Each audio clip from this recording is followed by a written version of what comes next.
Welcome back, ballroom dance friends. Today, I'm going to share with you some hard facts about some traits that are honestly completely out of our control that have a tremendous effect on our odds for success at the championship level, or really any level, but particularly championship level, and how far you can go in the world of dance sports. So, number one, I was at a workshop taught by Pierre Allaire, who I adore, and it was a foxtrot workshop, and he asked the class, okay, so what is the number one thing that you need to be successful in ballroom dance, to be a skilled dancer? And someone in the class shouted out, money! And he was like, well, that's true. That was not what I was thinking of, but that is actually accurate. So, yes, first of all, number one asset you can have is money. This is not a cheap sport. I do not know a single person that got to the upper echelons of the competition world, particularly in the open amateur, the open pro, certainly the top levels of pro-am, who don't have a lot of money. And that is not necessarily something that is in our control. Even if you have a lot of money, it will help you as a social dancer too, to become highly skilled. You know, this is what pays for lessons, competitions, travel, coaching, all these things, costumes. It's a never-ending list, right, guys? Okay, number two, asset that you may or may not have, but if you do, shout out to you, is time. So do you have 5 days a week that you can set aside to take coaching? Or can you only take once every 1 or 2 weeks? This is absolutely a limiting factor, guys. I'm just being honest with you. Number two, do you have the flexibility to travel and take time off of work for all these comps? And eventually you will need to pursue additional coaching outside of town. Certainly, most of us do not have the luxury of unlimited time. Okay, we have a career, we have a spouse, we have children, we have church obligations, jury duty, other family obligations, school, the list is unending, and we are all human beings with 360-degree lives. So, when I was, working my way up the ranks, I would usually spend about 4 months a year out of town on coaching and at comps. And that came at a tremendous price. And generally, if anything, that comes at a price of your personal life. This comes at the cost of your career, because there's an opportunity cost to missing work when you're out of town. Okay, next limiting factor or asset, your health. There are some things we can do, for example, to help prevent arthritis. And I've discussed that in other videos, but there is a genetic aspect that is out of our control, guys. Okay, number four is your age. And I'm not just talking about the age that you begin dancing, but your current age.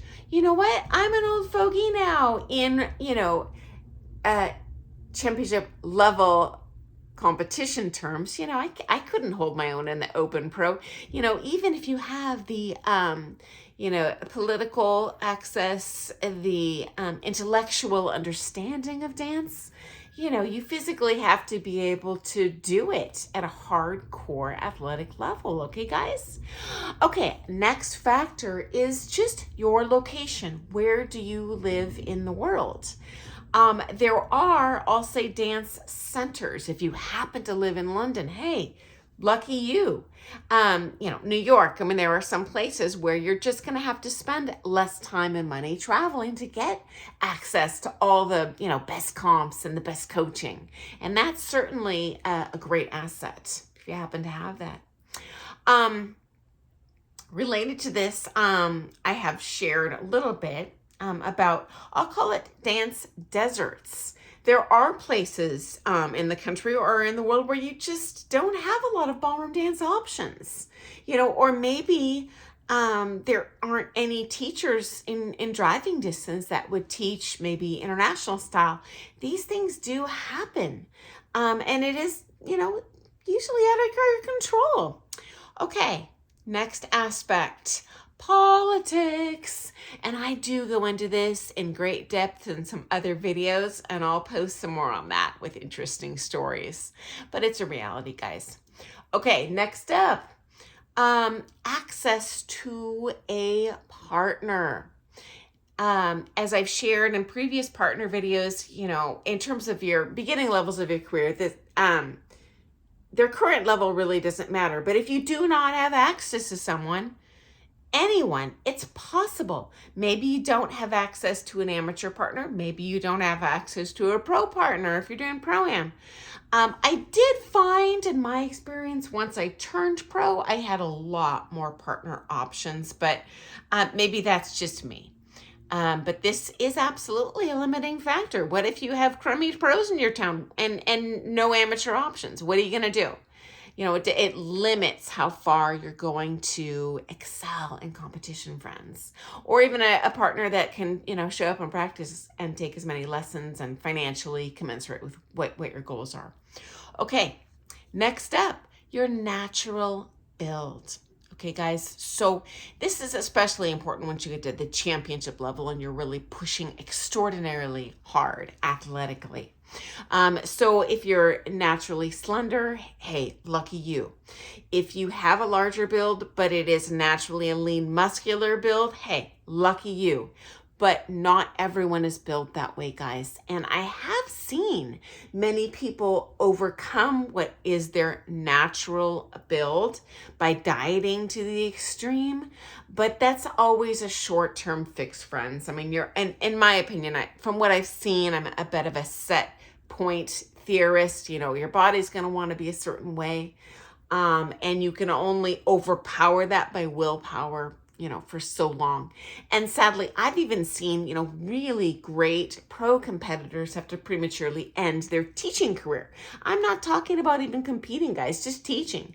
Because when you're carrying that excess weight, or you don't have a natural, strong, balanced athletic ability, it's a lot of wear and tear on your body, so it's not something you can really do full time permanently in my observation. Okay, friends. Okay. Final asset, honestly, out of your control, talent. I've been teaching a long time. This isn't my first rodeo. There are people that are more or less naturally talented. This could take many forms. Maybe you have a natural aptitude with music, or maybe you're naturally very flexible. Maybe you're naturally intelligent. All of these things contribute to your growth curve as a ballroom dancer, whether that is social or competitively, guys. Now, here's the good news. Any of these things, if you don't have them, can be overcome. If you don't have them, it's not a deal breaker, but it does mean that you're going to have to work a lot harder than someone who naturally, was born with a money tree growing in their backyard or whatever. So if you do have any of these things, consider yourself very lucky if you're blessed with any of these provisions. So I thought you might find that to be interesting, and I look forward to seeing you tomorrow. If you have had any things affect you personally, hey, share in the comments. I'm just one person. I love hearing your stories, and I know other people find that to be interesting too, because we are a large worldwide family of ballroom dancers, and we're all facing the same challenges, friends. So if you're interested in more things ballroom dance, hey, hit that subscribe button, and I look forward to seeing you tomorrow. Toodles!